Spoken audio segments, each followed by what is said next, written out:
Hey, everybody. Welcome back to the Shut the Front Door podcast, brought to you by Harvey, Goodman, Realtor. This is the Real Talk about Real Estate podcast where, we discuss pretty much everything that there is to talk about. And today we have Aaron DeYarmon, also with the Connors team, talking about your upcoming closing for Friday. And this deal in particular had some difficulty or some nuancing that you had to workshop to get it here. So welcome to the podcast. And tell us what you got.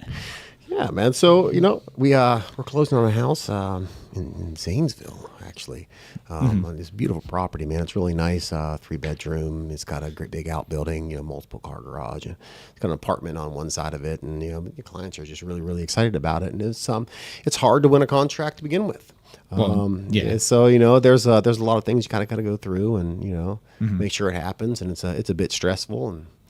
And the biggest thing here was when we thought we had cleared all the hurdles, and we had financing in place, and everyone was happy with what we were doing, and then we still had to get the house appraised, and we had some issues with the appraisal. It was pretty low. It was really low as for what we were what you were contract for, and in contract we're like at 384, right? And then the appraiser comes back at 340. It's like, whoa, a little bit of sticker shock. Yeah, big sticker shock. It's like, well, where are we going to come up with all that kind of money? It's like, well, then we got the paperwork, and then we realized they were just, it was a bad appraisal, and nothing against appraisers. I know they got a tough job, but sometimes they make it a little bit tougher than it needs to be. And that's like once we got the paperwork, we went through, and I'm sorry. No, you're good. Once we got the paperwork, we went through and started looking at it piece by piece, and realized that they had a lot of wrong information that they reported to get the appraisal where it was at. Right. And it's like, so I mean, it's like the height of the ceilings, how far the gas tank was from the property, or how big the gas tank was, and literally how many car garage that they have that wasn't even noted. They said there wasn't a garage at all, when in fact there's two. Wow. So they didn't even have a garage on the appraisal. They didn't even have a driveway in the appraisal. Wow. They said there was no place to park your car, and it's like, well, that's ridiculous. There's actually a driveway large enough for 8 cars. So in like you said, not to beat anybody up, and everyone has a job. Sometimes they're more difficult than others, and depending on the type of financing. And maybe to back up a little bit, we talk about this as in common parlance. I know what an appraisal is. I know what title order is. I know what inspections and all these other, when you buy a house, you're typically going through these phases: inspection, title, and appraisal. Yes. And appraisal oftentimes can be a very, very tall order to get around, depending on the type of loan, or it's pretty much an objective opinion. Can't even talk, of value and condition from this unbiased third party who somewhat controls the outcome of the transaction. Very much because so. and they represent multiple different interests. They don't want the buyer to overpay for it.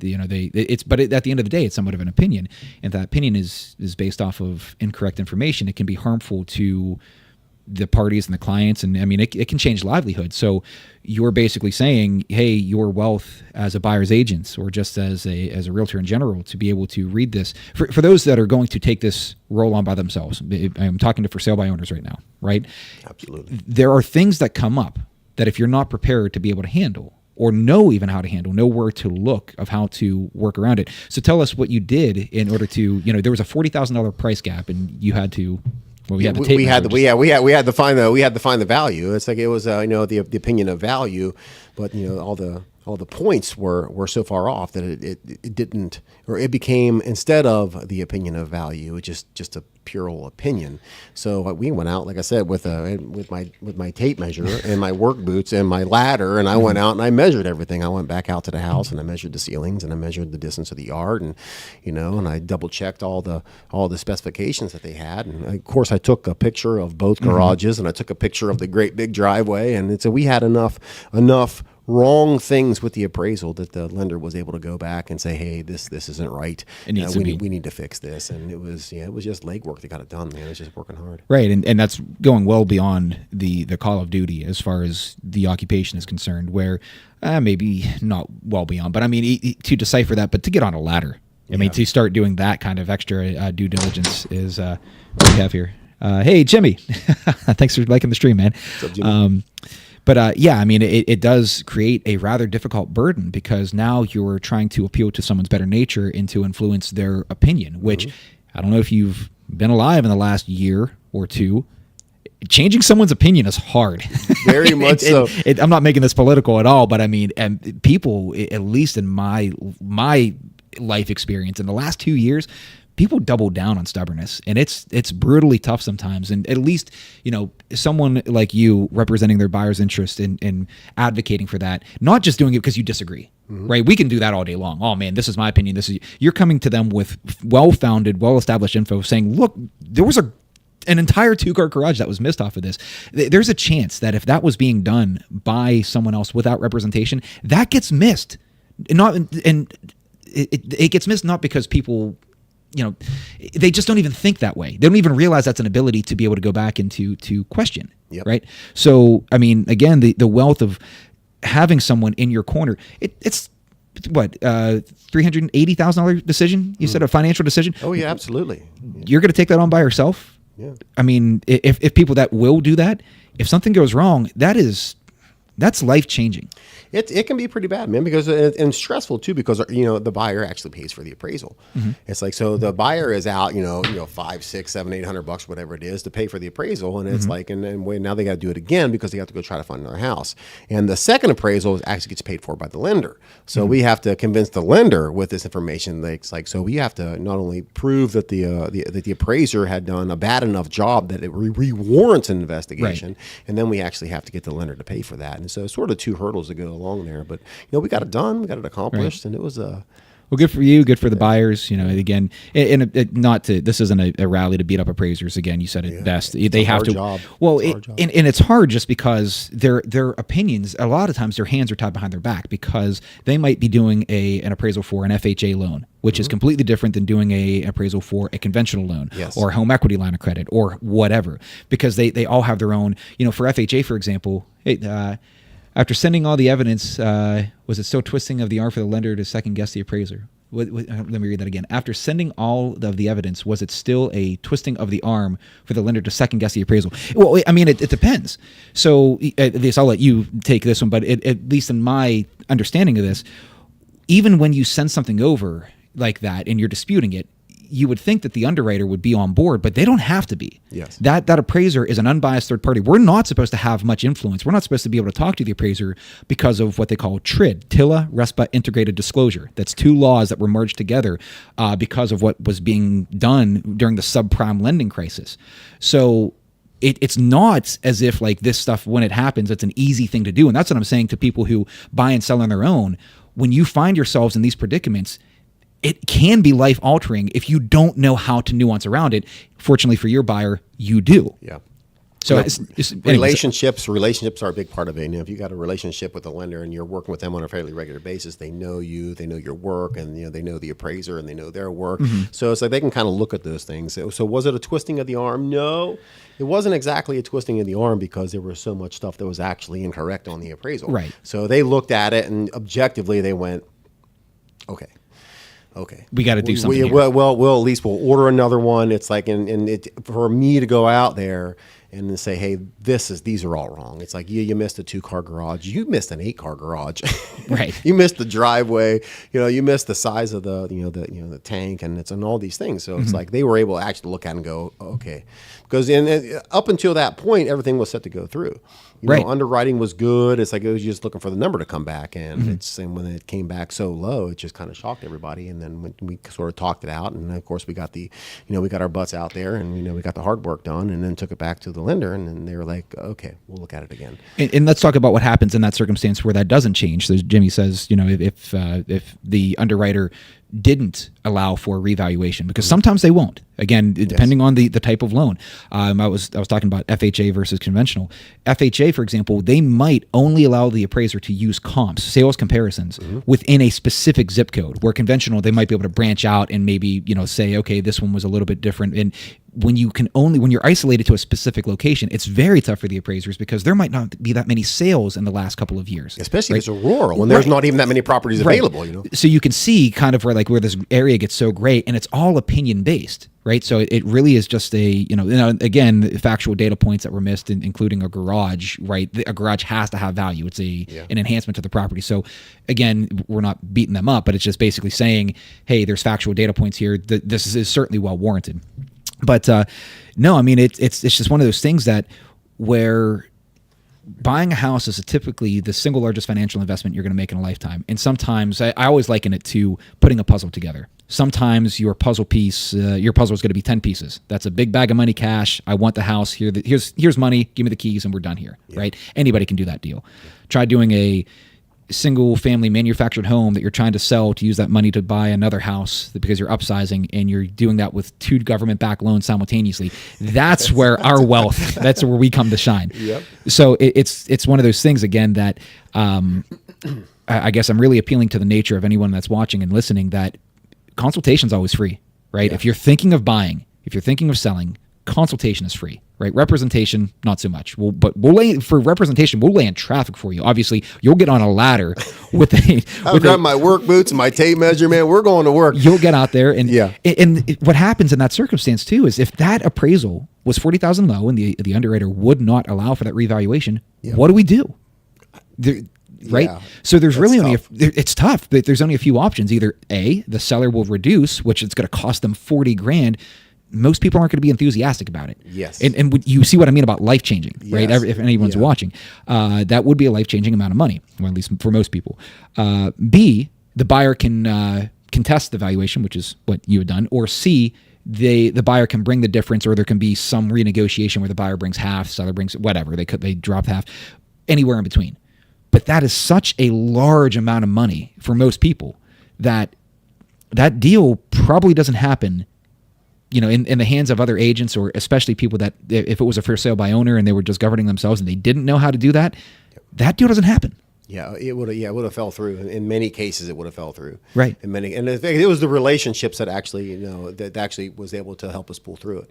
And it's like, if this was, somebody we didn't know and hadn't worked with, didn't have a rapport with, it might not have happened. Right. It might not have happened. And we talk about that all the time. And again, it sounds like we're trying to beat people up here, and it's absolutely not. We're just explaining life experience and career experience, working with online lenders, for example, that people that we don't know. Some of them are really, really, really great to work with, and then others, I can't get them on the phone, right? And here was a crazy thing about this too. It's like when they did the appraisal, they sent someone from 2 hours away. It's like they weren't anywhere. They had, not local at all. They didn't know anything about the landscape. They didn't really know anything about the local market. There's a few things that were wrong too. It's like, they're looking at Zanesville, just, about an hour of outside of central Ohio. And, they're saying that the market wasn't tight. And it's like the market is very tight there. It's like homes aren't staying on the market for long. It's the ones that are good. Right. There's more buyers than we have homes. And it's like, that wasn't noted. And so many things were just, terrible about it, Yeah. Well, and especially if you're watching this, we're live on YouTube and Instagram and Facebook, and we're now on Spotify. So this will be a podcast. So this will be an episode on Spotify here in the not so distant future. But I did one not too long ago called The Ugly Side of Demand, which demand is demand, right? It doesn't matter how it's there. It is what it is. Demand a few years ago was voluntary. Interest rates were low, so people were selling their houses because they wanted to take that low interest rate and the equity that existed in their home at that time, couple them together, and they were going to upsize. If you were ever going to make that decision, that was the time to do it. It was the perfect blend, and people that made that decision. Jimmy, I don't know if you're still watching. I don't know if you would quite be one of them, depending on your interest rate. But I mean, your deal was exceptional to begin with. You got to, Jimmy, if you're watching, you have to come on this podcast. I need to tell your story, by the way, man. But at any rate, those people were voluntarily entering the market and selling their houses, and all these buyers were coming out to take advantage of that low interest rate at the time. Yep. And everything was, I call it the public swimming pool. It was very easy to navigate. Anybody could jump in that water and swim. Now we're in a tumultuous market where the interest rates have, I have 3 different houses. I'm not coming off of them unless I absolutely have to because of my interest rates. I don't want to, right? There's no incentive for me financially speaking. If I was going to upsize right now, it'd be a difficult financial decision to make unless I had to. So people have, like myself and many, many others who have low interest rates on their houses, they're not selling anytime soon, at least unless they absolutely have to. That has led to a severe shortage of listings. Shortage creates demand. Yes. There's more buyers out there for, call it all the wrong reasons, but you're competing with people that are buying and selling now as of today out of necessity. And you would think, that would have a adverse effect on the market, high interest rates. You think prices would go down? Hasn't happened. You still have to have a place to live. You man. have- yeah. You have to start your life, especially the young people who are trying to buy houses now. It's like millennials are like, when's the market gonna give it a break? When we're gonna sort of? It's not going to happen because we just have more and more people coming into the state and more people coming into the areas. And Right. Well, it may happen. In fact, my prediction, I said this on a past podcast, I think it will happen. There probably will be a real estate market crash. It just won't happen in Ohio Valley. no, It won't. I keep saying it, and I've used these podcasts as a prophecy to go back and say, man, I hope this ages well, because my voice and face is out there so many times saying the same thing for years now. But I ask you, anyone who's watching this, if you don't believe me, please call me, text me, message me. I open the comments for the debate. Tell me any time in the past 50 or more years in the Ohio Valley where the real estate market has crashed. I'm talking 2011. Or 9/11. I'm talking the past recession. I'm talking the housing bubble of 2008, right? The market crash. When everyone else, show me where we took a dip in real estate and in values. It hasn't happened. this market is one of the most stable markets in the state. And that's the whole point. Recession looks like California staring back at West Virginia, not the other way around. And it's not to speak ill of the Ohio Valley. It's just one of the very nice perks of living here. We are somewhat immune to those large scale effects. Yep. So when financial crisis happens, people seek out more cost-effective means of living, and they come to the Ohio Valley. That's why we don't fall, because they come back home. So, the average price, the median sales price right now in the nation is $360,000. You know what it is in Belmont County? What is it? $180,000. Wow. We are half. Yeah. Belmont County is half. You get way more house here for Right. your money. It's such a beautiful place to live. So to the millennials, like you took the good point, those that are waiting for the market to crash, you need to go to other markets to realize that vision. And since COVID, we got so many people work from home. It's like you can actually work from anywhere, and the houses here are beautiful. Right. And it's like more square footage for less money. It's The perfect point. And it's just one of those things that, if you are waiting here, if you take away nothing from this podcast, at least 2 points. One, the value of a buyer's agent, someone who's advocating for your vision, your dream. I mean, somebody that's going to work hard for you. Right. Someone who's going to get the ladder and work boots, right? Yeah, get the ladder, the work boots, and make sure that everyone's going to be doing their job. It's like you want someone that's going to be pressing. Knows how to get the job done. Yep. And second, the understanding of what the market is around you, that there's so many times that I hear that I'm waiting for the market to soften. In the Ohio Valley, I hope, I don't want to say I hope I'm wrong, because I'm a property owner. I like my property values, but I don't see it. During the worst of the worst times, economically speaking, it never happens. Never. It would take something like of really tremendous magnitude to convince me that we are facing a real estate crisis in the Ohio Valley. Prices are going up even as we have this conversation. Yeah. And it may not even happen in Ohio for a while anyway. At least not, the I-70 sort of the central Well, yeah, from section east to of west. the state, from east to west. I mean, it just might not happen because all the tech that's moving in from the West IBM Coast, building- Silicon Valley is actually coming to east of Right. central Ohio. So I mean, Zanesville's starting to see a push from that, and it's like, and we're going to start seeing a push from that because a lot of those jobs are work from home, and you can get so much more for your money here. So it's just going to continue to. And I've said competitive market. I've said it before on another podcast as well. My own mother, flesh and blood, works in Columbus. She lives in Yorkville, Ohio. She lives 20 minutes that way, right? And she drives to Columbus. Yeah. She goes back and forth. It's a 2.5 hour trip for her, but it's because the wages are better there for her. She's a nurse and she's a nursing supervisor at Select Specialty Hospital, but she commutes there because of the wage. And then the housing market is cheaper here. Yep. For her to buy that same house that she lives in now would be $500,000 to $600,000. Here, it's $150,000, or $200,000, somewhere in that vicinity. But I mean, it's a third.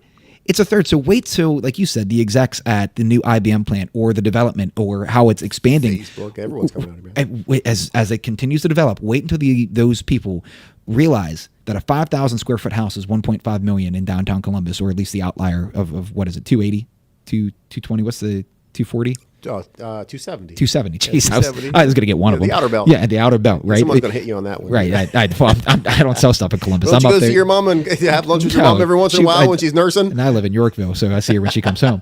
But no, and then we'll go to the zoo every so often. But I knew it was 200 something. Anyways, the whole point is that 5,000 square foot house, that 3,000 square foot house around 270 is going to be, $750,000 to $1.2 million, somewhere in that vicinity. Yeah. That same 3,000 square foot house in Belmont County, 500,000, 600,000. Oh man, and some of the fixer-uppers here too. Man, they're like 100 years old, and they got some of that beautiful woodworking and some of the arc doorways and passageways that people love, and all the hardwood floors that are just that are original with the house. And those are so much cheaper too. And then you can actually renovate them here, right? And it's like you're still on the upside of it. It's a great place. It's a great place. It's a central location to actually travel out of. And it's, but it's wonderful. If that comes to fruition that we're talking about, and we got a little bit off topic from our original topic, but if that does happen, and people start finding themselves on the western side of Belmont County or moving even further, towards Zanesville or what, there would be a ripple effect. Might not be a tidal wave, but it will still be a ripple effect.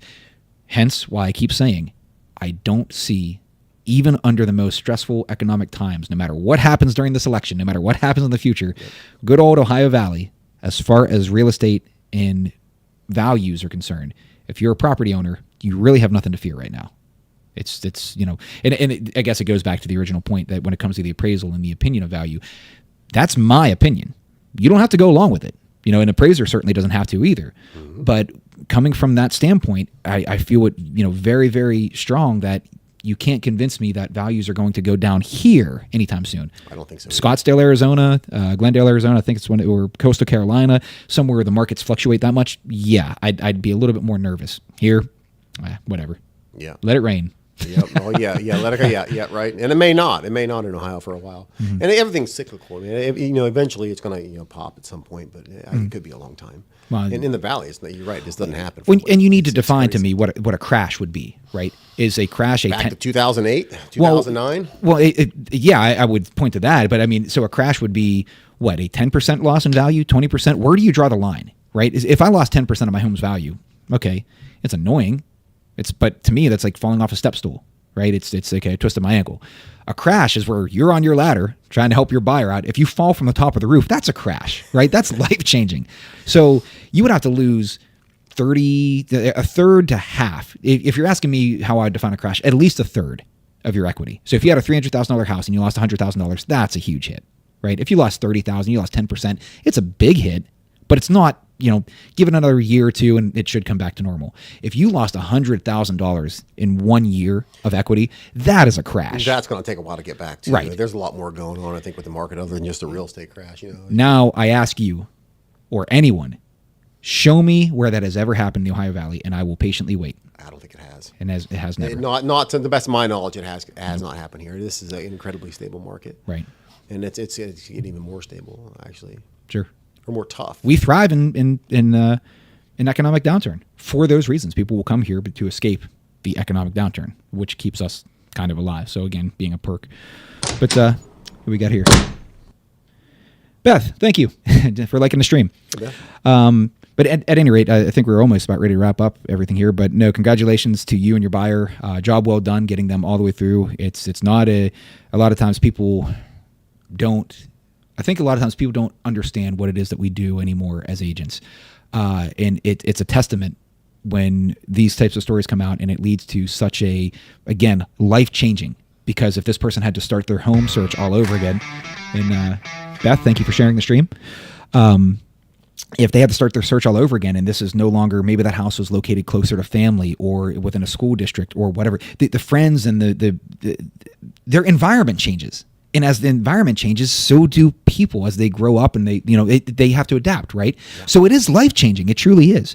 But as a real estate agent, I like to think that our job is summarized to being a full-time pro bono intermediary between all points of contact during the single largest financial transaction that people make in their lifetime. We're here for them. Right. We are here for the customer. It's like when they're stressed out, we're here to keep them calm. It's if they don't have the information, we're here to give them the information. And the information doesn't really cost anything. Representation does, like you said before. Well, yeah. Obviously, but that only it's like we work for it and we're here for them. It's and it only happens upon a successful closing. That closing that you're talking about doesn't happen without you. That's correct. I can't stress that enough. It's so job well done. Congratulations to you and your buyer clients. Thank you. Yep. Anything else you want to say before we sign off? No, that's all about all I have right now, man. Well, we'll be back again when check us out again if you haven't liked us on. Follow our Facebook pages, Connor's Team Facebook page, Instagram, where else? The YouTube channel. We're growing now. Spotify especially. Help us get the viewer count up there. Takes nothing to do a like and a share. Thank you everyone for watching. We'll see you next time. My Aaron DeYarmon Realtor page too. You can check that out and come. Oh yeah, all of us. Yeah, give us a like and a follow. All right. Thanks, guys. Later. Bye.